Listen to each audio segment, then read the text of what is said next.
Major League Baseball is about to look a whole lot different this year than in years past.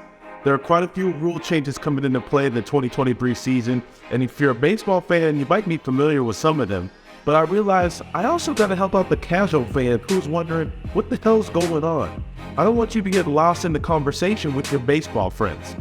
Why did MLB change things, and who and what will these changes affect? That's where I come in.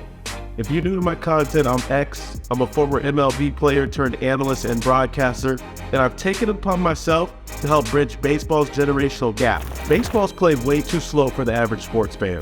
So Major League Baseball can no longer afford to move at a snail's pace for 3 hours or more. In September, the league announced the pitch clock was coming in 2023. You could literally hear the baseball purists moaning and crying themselves to sleep, but it's true.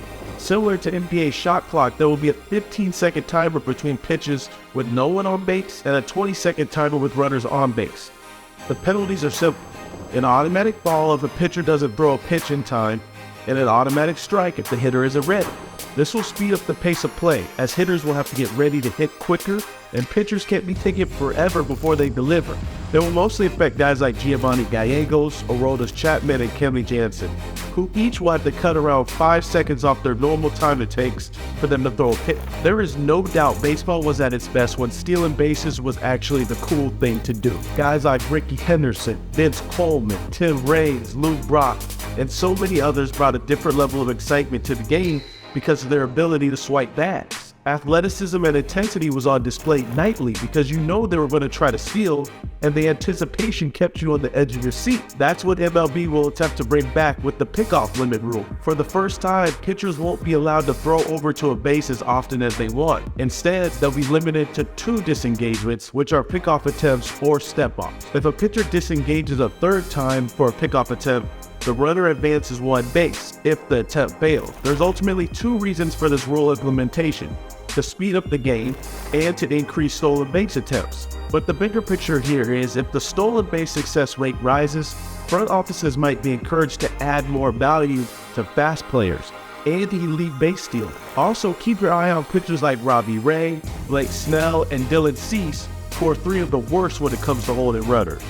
Why is Major League Baseball changing the size of the bases? Some of baseball's most painful and least necessary injuries are occurring all too often. This is when a player gets spiked, tripped, and the dreaded twisted ankle. A lot of these injuries occur on the actual physical bases, whether it be first base, second base, or third base. MLB knows they can't eliminate dangerous tie-ups between fielders and runners, but in order to help decrease some of these injuries and improve player safety, MLB will now use larger bases for the upcoming season. The surface area will be going up to 18 square inches from 15 square inches, giving players about 99 more inches of surface area to work with. But furthermore, increasing the size of the bases also shortens the distance between bases by 4.5 inches, and it gives runners a larger target area to aim at as they try to avoid tags. Could this result in an increase in base stealing? Say hello to more offense and goodbye to the shift in Major League Baseball. Before I touch on the positives and negatives of the biggest rule change in baseball, let's touch on what a shift is. A shift describes a situational defensive realignment of fielders away from their traditional starting points. Where traditionally we've had 2 infielders on each side of second base, more recently in our game we've seen teams strategically place an extra infielder on any given side of second base, and in extreme cases 4 infielders on one side. Plain and simple, defensive shifts make it more difficult for the hitters to find gaps and holes in the field that normally would result in base hits. This new rule banning the shift in 2023 has sparked a lot of debate in the baseball community. On one hand, stopping defensive shifts could make the game more exciting and unpredictable by leading to more action on the field and in turn more offensive-friendly game for fans to enjoy. On the other hand though, the shift has become a key strategy for many teams in recent years, and it's been shown to be an effective way to neutralize some of the game's best hitters. Banning the shift could result in a significant change in the game's dynamics. This could lead to a less competitive and less strategic game, with the advantage shifting back toward the hitters, which may not necessarily be a positive thing for the sport as a whole. So be sure to like, follow, and subscribe so you don't miss any of my new content. Who else hates that word content?